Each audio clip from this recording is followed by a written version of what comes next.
지금 이 순간에도 중동의 하늘 위로 수많은 미사일이 오가고 있습니다. 만약 단 하나의 변수, 바로 호르무즈 해협이 막히는 순간 어떤 일이 벌어질까요?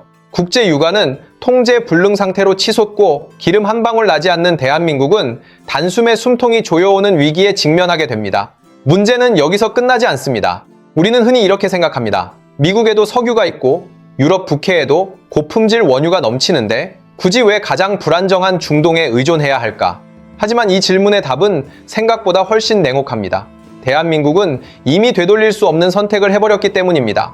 수십 년에 걸쳐 구축된 정유시설, 공장 설비, 그리고 산업 구조 전체가 중동산 원유에 맞춰 설계되어 있기 때문에 단순히 수입선을 바꾸는 것은 이론처럼 쉬운 일이 아닙니다. 오히려 무리하게 방향을 틀 경우 산업 전반이 흔들릴 수 있는 위험한 도박이 되어버립니다. 다시 말해, 우리는 선택해서 중동을 의존하는 것이 아니라 구조적으로 의존할 수밖에 없는 상태에 놓여 있는 것입니다. 그리고 바로 이 지점에서 하나의 역설이 등장합니다.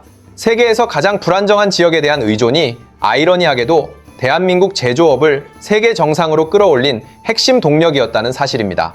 위기와 기회가 공존하는 이 기묘한 구조, 이것이 바로 지금 우리가 반드시 이해해야 할 진짜 이야기의 출발점입니다. 많은 사람들이 이렇게 묻습니다. 그렇다면 그냥 수입선을 바꾸면 되는 것 아닌가? 하지만 현실은 그렇게 단순하지 않습니다. 대한민국의 산업 구조는 이미 특정한 방향으로 깊이 고정되어 있기 때문입니다.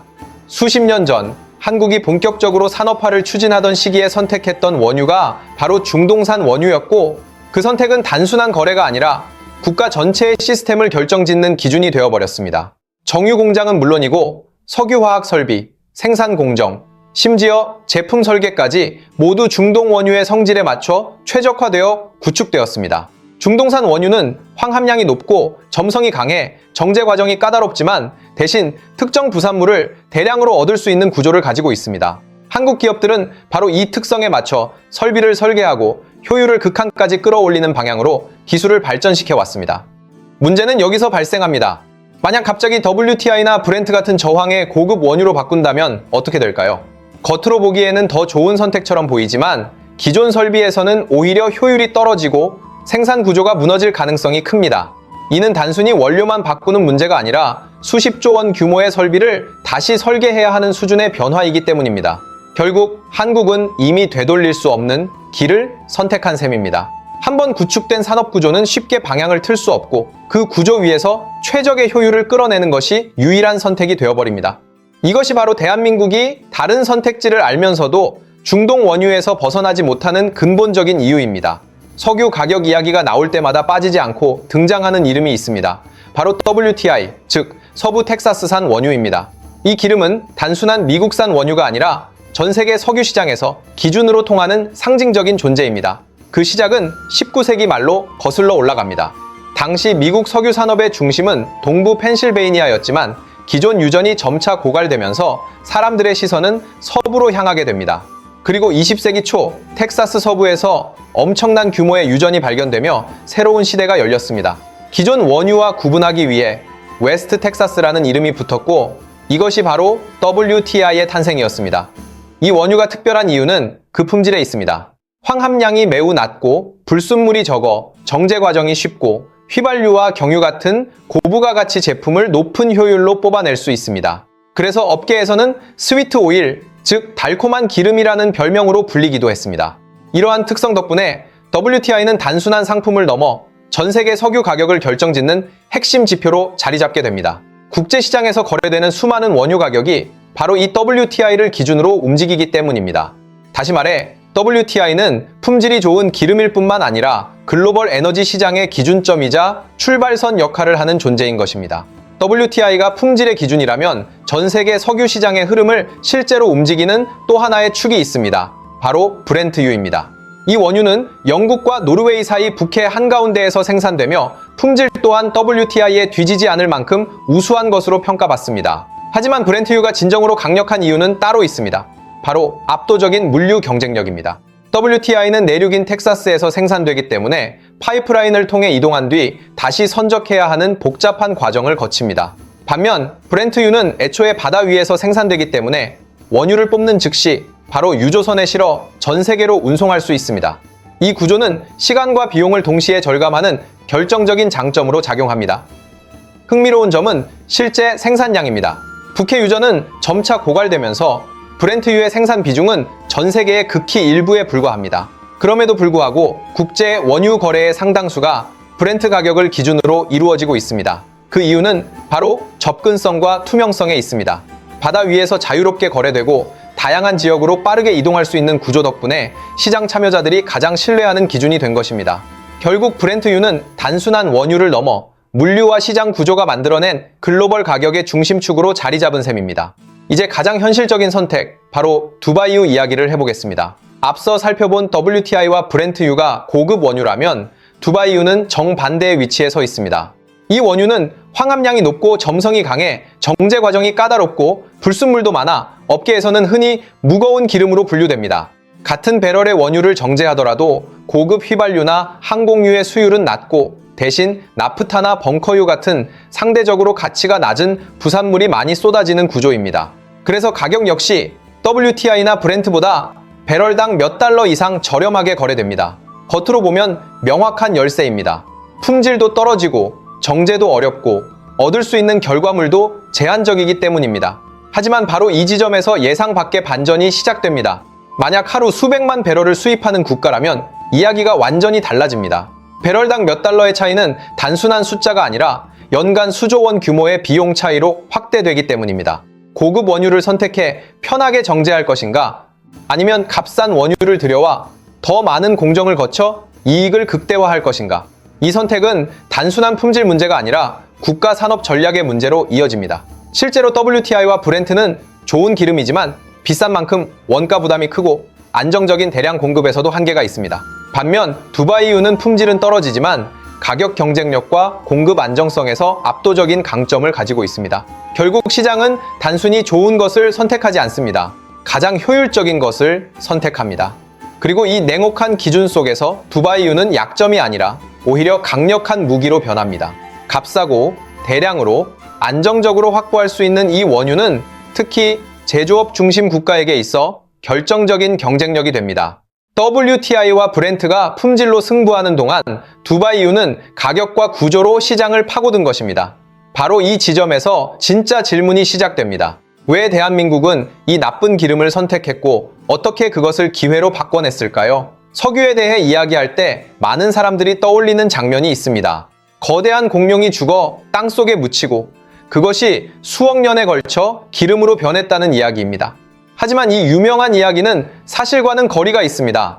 우리가 오늘날 사용하는 막대한 양의 석유를 설명하기에는 공룡의 수만으로는 도저히 맞지 않기 때문입니다.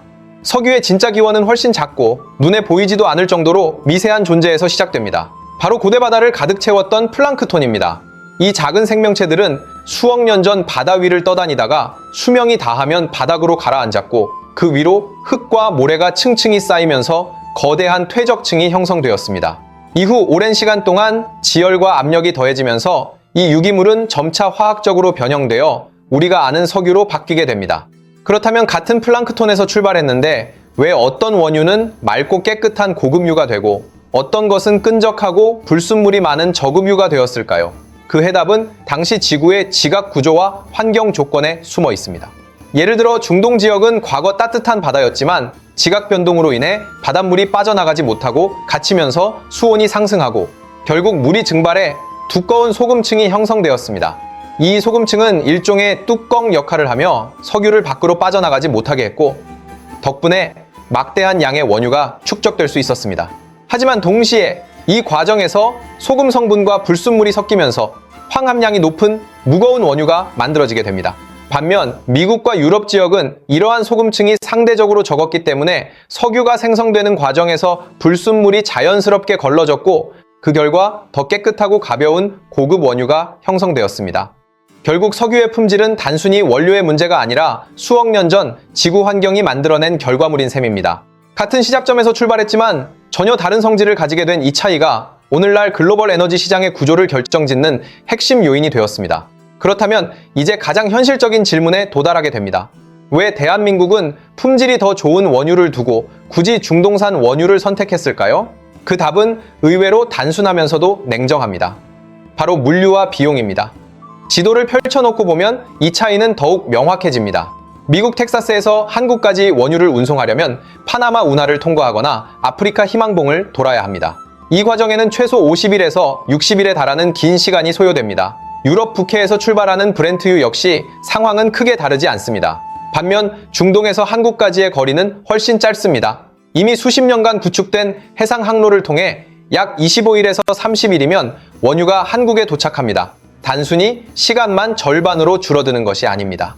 운송 기간이 길어질수록 선박 임대료, 연료비, 보험료 등 각종 비용이 눈덩이처럼 불어나게 됩니다. 여기에 원유를 외상으로 구매할 경우 발생하는 금융 비용까지 더해지면 바다 위에 떠 있는 시간 자체가 곧 손실로 이어지는 구조가 됩니다. 또 하나의 중요한 차이는 운송 규모입니다.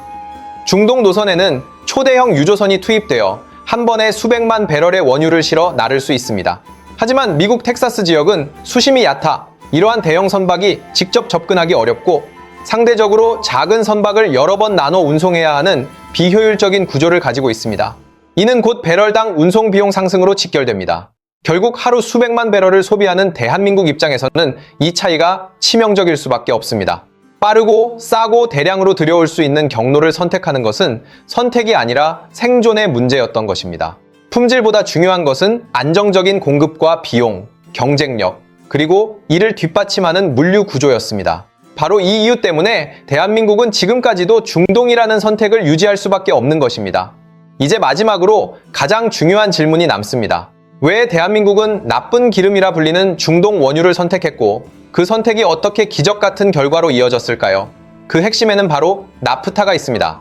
중동산 원유를 정제하면 고급 휘발유보다 상대적으로 가치가 낮은 부산물이 많이 나오는데 그중 하나가 바로 나프타입니다. 하지만 한국은 이 부산물을 단순한 찌꺼기로 보지 않았습니다. 오히려 이를 제조업의 핵심 원료로 활용하는 전략을 선택했습니다.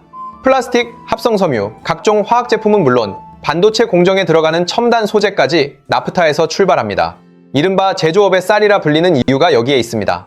더 놀라운 점은 여기서 멈추지 않았다는 것입니다. 한국의 정유 기업들은 정유 공장 옆에 대규모 석유화학 단지를 함께 구축하며 원유를 들여오는 순간부터 최종 제품을 만들어내는 과정까지 하나의 시스템으로 연결하는 수직 계열화를 완성했습니다.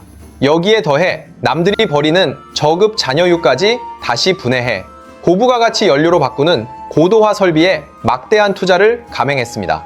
이 기술은 땅 위의 유전이라 불릴 만큼 강력한 경쟁력이 되었고 결국 한국은 원유를 단순히 소비하는 나라가 아니라 정제와 가공을 통해 가치를 창출하는 에너지 강국으로 도약하게 됩니다.